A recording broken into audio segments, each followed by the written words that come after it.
or someplace like that, completely incapable of dealing with it, which is why Texas had to step up and do something about it. But as the chief executive officer of a government like the state of Texas, I can tell you it's one thing for the leader of that state or leader of that government to say, this is what we're going to do, let's go do it. It takes more to actually have the people who are going to step into it and get it done. The point is this. It's great to have a president, for the first time ever, to insist on a secure border. But it takes more than a president who demands that. It takes the right personnel to execute it. And if you had to go into a lab and design the right person to secure the border, that person would be Tom Homan. This is a guy who's so responsible for achieving that success. But listen, what we have today is a partnership. This time last year, we were still dealing with people coming across the border illegally. And as soon as the election took place, and definitely on January the 20th of this year, it changed overnight. A lot of people can quickly forget what we had to do under the Biden administration that let in well over 10 million people. And a problem with the more than 10 million people who've come across the border is some of the dangerous people. You know, someone who was arrested, I think you guys were involved in the arrest, they arrested a guy who was a sniper from Iran just a few weeks ago. There are known criminals, known murderers, known rapists, as well as known terrorists that have come across our border where we do not know who they are or where they are. But we somehow have to be able to find them before they cause some cataclysmic problem in whatever community. But because of what we were dealing with the volume coming across the border, that's exactly why Texas is the only state in the history of the country to build our own border wall, to deploy the National Guard to the border, to have so many National Guard on the border that we built 2 military bases on the border to house all the Border Patrol officers that we had down there. And to put that razor wire into the river, to make the arrests we made, to pass another law, Senate Bill 4, last session to make sure that we would have the power to make those arrests is just incalculable what we had to go through. Now, we still have the National Guard on the border. We still have Texas Department of Public Safety involved. But instead of having to act in a way hostile to our own country, we're now partners with a very effective federal government. The National Guard have been deputized by the Border Patrol to be Border Patrol agents on the border, to be able to make the apprehensions, the detentions, and be involved in the deportation process. The Texas Department of Public Safety is working hand in hand with ICE to assist ICE on their operations in the state of Texas. And we as a state are supporting what the Trump administration is doing. As a result, we are able to take resources that had been deployed to our own border strategies and instead apply those resources in a way that are supportive of the best president in the history of America at securing our border. So it's a new day in the state of Texas, and it's because of President Trump and Tom Homan that we have that new day. Well, first of all, I want to, and you're not finished. I sat over there and watched you sign a bill, a game changer, 287G. Thank you, Sheriff. This is a game changer for us. 287G is a very important program. So, again, adding consequences for those who want to violate laws are huge. Look, I'm not going to take credit for anything because the men and women were in that green uniform. The men and women, the ICE, they're out there every day. Like I always say, 3 o'clock this morning, I was laying in my hotel room bed, and there was Border Patrol agents standing on a dirt trail someplace defending this nation. So the men and women of the Border Patrol, the men and women of ICE, the finest 1% this country's got, because you're a law enforcement officer like you all. You are the finest 1% this nation has because you put your lives on the line every day for this nation. I know you don't make a lot of money, but you're out there putting your lives on the line, so aren't your deputies. So God bless you, and God bless you for signing that 287G. That's a game changer for the state of Texas. I actually got a little excited over there watching you sign it. So I don't smile often. I smile there, so I appreciate that.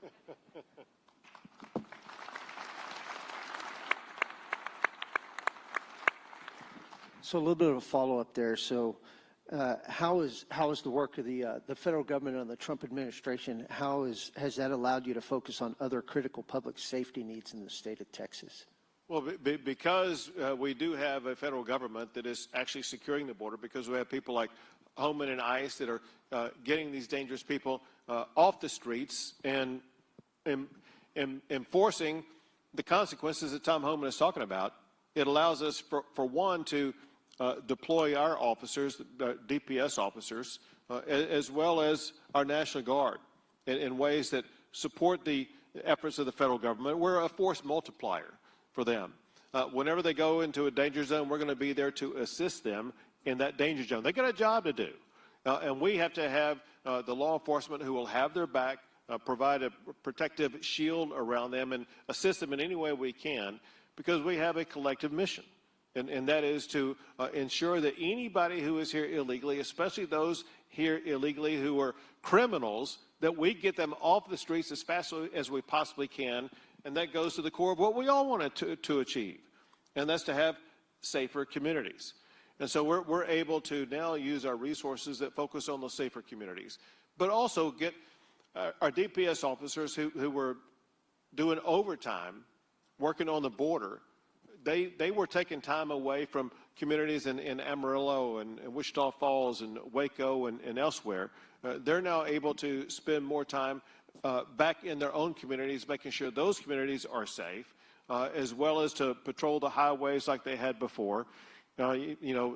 We've dealt a whole lot together. I mean, Sheriff Boyd is a quintessential example. He's not on the border, but he was dealing with the consequences of an open border as much as any other sheriff in the state of Texas because of cartel activity or gang activity or trafficking activity coming through his county. I know the same is true for many of the other sheriffs in the room also. And we are now there able to assist you in your local community, provide support for you all in your local community, whereas in the past we had to have those officers dedicated to denying illegal entry into the state of Texas. Thank you, Governor. Tom, we've seen several jurisdictions push back against your enforcement of federal immigration laws. Cities like Los Angeles and New York have pledged to thwart your efforts to round up dangerous criminals and prevent the administration from enforcing the laws. How are you going to combat these efforts? Well, yeah, they're saying they're going to push back and prevent us from doing our job. Well, good luck with that, because President Trump is committed on sanctuary cities. We're going to double down, we're going to triple down on sanctuary cities. They're not going to stop us from doing what we're doing. So we're going to give sanctuary cities exactly what they don't want. More agents in the communities, more worksite enforcement. We're going to flood the zone with ICE officers. For instance, Texas, with this new bill. Florida. I mean, we got states where the sheriff's are actually working with us. So we can send additional resources to problem areas where we know they're releasing public safety threats to the street every day. So that's where we're going to send extra resources. President Trump said it 3 weeks ago. We're going to flood the zone of sanctuary cities, not because they're blue, because they're releasing public safety threats back in the community, which is just plain stupid. And we know it causes a public safety crisis. And people ask, well, what is the issue of sanctuary cities? The sanctuary cities are sanctuaries for criminals. We don't want law enforcement to be immigration officers. We just want cops to work with cops.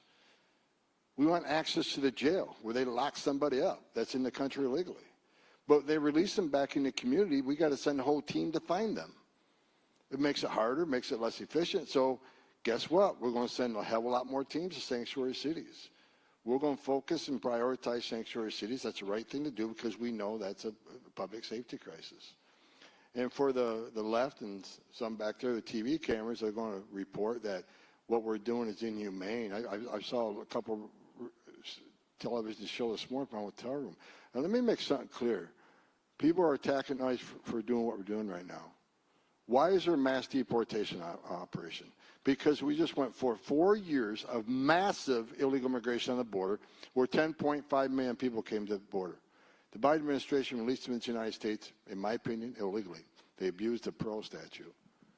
We know, based on immigration court data from the last 10 years, nearly 9 out of 10 people who claim asylum end up with an order removal because they're not escaping fear and persecution from their home government because of race, religion, political affiliation. They're coming for a better life, and I get that, but it's not asylum. They're asylum cheaters. So 9 out of 10 people who said, I demand due process, I demand the right to claim asylum, I demand the right to see a judge. Okay, but when that judge said you're going to be removed, which 9 out of 10, we're going to remove you. Because due process don't mean shit if the final decision of the court isn't handed out. That's just a stone cold fact. And for the media reporting, well, ICE is arresting a lot of non-criminals. They don't understand that many of these non-criminals who were arrested have final orders removal. So they had due process at great taxpayer expense. They were order removed, but they ignored the order and became a fugitive. So yeah, we're looking for them too. And we're going to execute those orders and remove them. Because if we don't do that, if we send a message to the whole world, it's okay to enter the country illegally. It's a crime, but don't worry about it. You can make a request to see a judge. If you lose your case, don't worry about it. We're not looking for you. No. We're sending the message to the whole world. We're a nation of laws. We'll give you due process. But in that due process, if you're ordered home, you're going home. So with all the fake media stories out there about ISIS arresting all these non-criminals, first of all, they're in the country illegally. If you're in the country illegally, you are not off the table. We prioritize the worst first. That makes sense.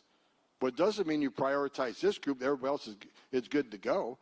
That's the message we can't send the whole world. We'll never fix this problem. Now we got the strongest president in my lifetime who's simply enforcing the law. We're not making this up. Everybody wants to attack ICE for being, the Nazi and the Gestapo. They're not making this up. They're enforcing the laws Congress enacted. They're executing orders issued by a federal judge. That is what they're doing. And we're not going to be ashamed of doing it. And the attack on ICE officers up over 700%. They're not only they being doxxed, their wives are being doxxed, or their spouses, their children are being doxxed.